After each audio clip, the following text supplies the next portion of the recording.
¿Cómo logro introducir la pragmática penal en la dogmática penal? Muy sencillo, utilizando el mismo código penal del Estado o el código penal federal, porque los conceptos están. Posiblemente hay que eh, entender que cuando estamos ante la persona denunciada o detenida, no estamos ante la dogmática, sino ante la pragmática. Lógicamente que jalo del código penal la dogmática y la pragmatizo, ¿no? Acá tengo la idea de qué pasa cuando una persona mata. Y aquí tengo a una persona que ya mató, o que se está acusando, o que fue detenida por haber matado. Es muy importante, dogmática, pragmática. Derecho sustantivo, derecho adjetivo. Ese sería el primer planteamiento. Y lógicamente, si volvemos de nuevo, o si vamos de nuevo a, si vamos de nuevo a la presentación de PowerPoint, entonces nosotros nos vamos a hacer la pregunta necesaria, que es ante el que construyo, primero hechos, segundo pruebas. El debate de la prueba tiene un doble debate porque tengo pruebas del hecho y estas pruebas son legales e ilícitas. Es un debate bastante importante. Las técnicas, la mejor técnica para mí de litigio en el derecho acusatorio es la legalidad y la licitud de la prueba. En cuarto, el cuarto paso, el tipo penal, y lógicamente en el quinto, las excluyentes del delito.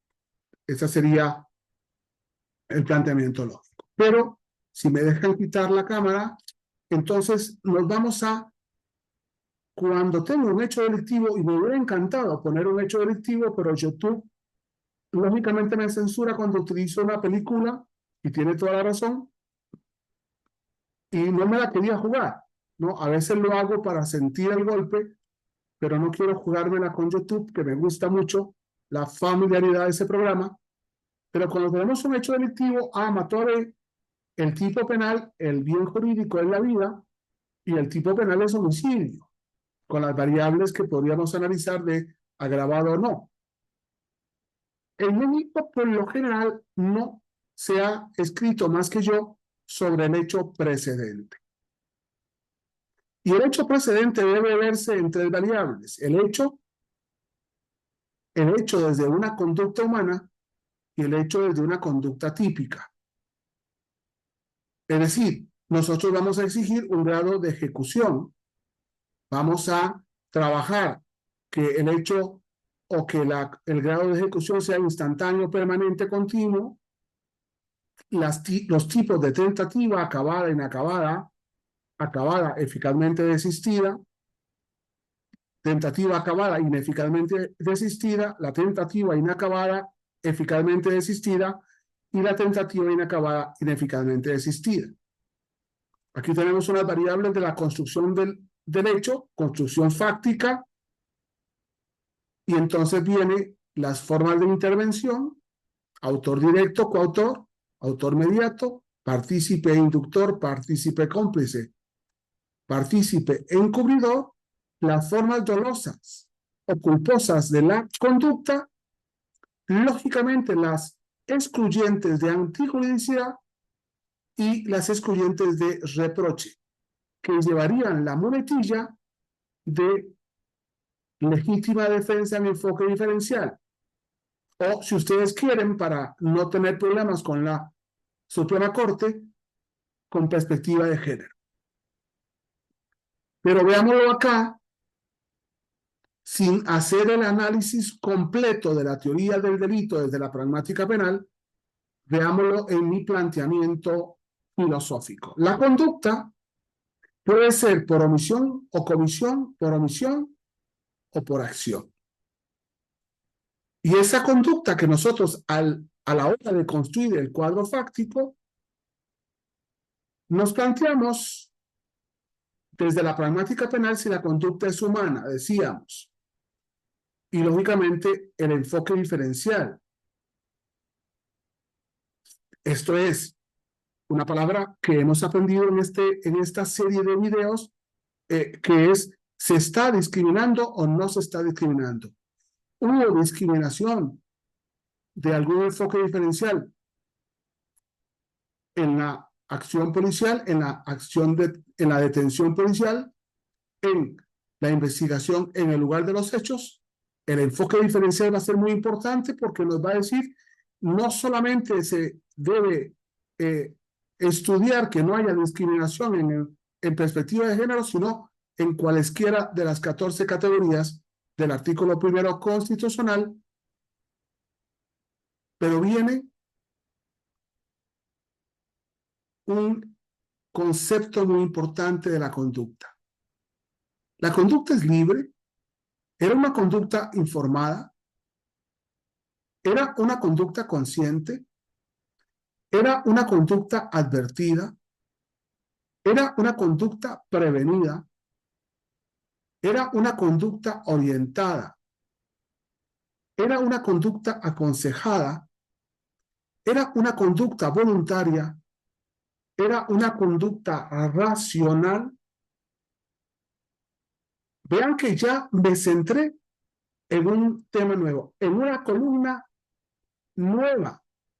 Todavía tengo a la derecha la omisión, la acción y la omisión por comisión propia de la conducta. Tengo a la par si la conducta es humana o no es humana. Ve qué interesante, desde el enfoque diferencial, y por tanto hago una serie de conceptos importantes relacionados con la conducta misma para poder introducir el hecho precedente y el análisis de contexto a la derecha, antes de analizar la autoría y la participación. ¿A qué me refiero con una conducta libre, informada, consciente, advertida, prevenida, orientada, aconsejada, voluntaria, racional? Al concepto de conducta humana. Porque la conducta humana, aunque el hecho delictivo lo haya cometido una persona humana, si no fue libre e informada, consciente, advertida, prevenida, orientada, aconsejada, voluntaria y racional, posiblemente no era humana. Había extorsión, había coacción, había amenaza. Desde la primera construcción, desde la construcción del cuadro fáctico, analizando la conducta. Y lógicamente entramos al hecho precedente.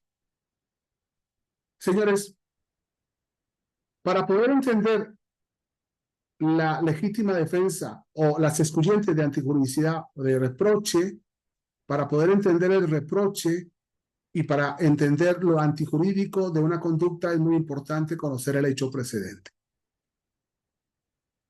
A mí me llamó mucho la atención porque a la mayoría de las personas que he escuchado sobre el tema de la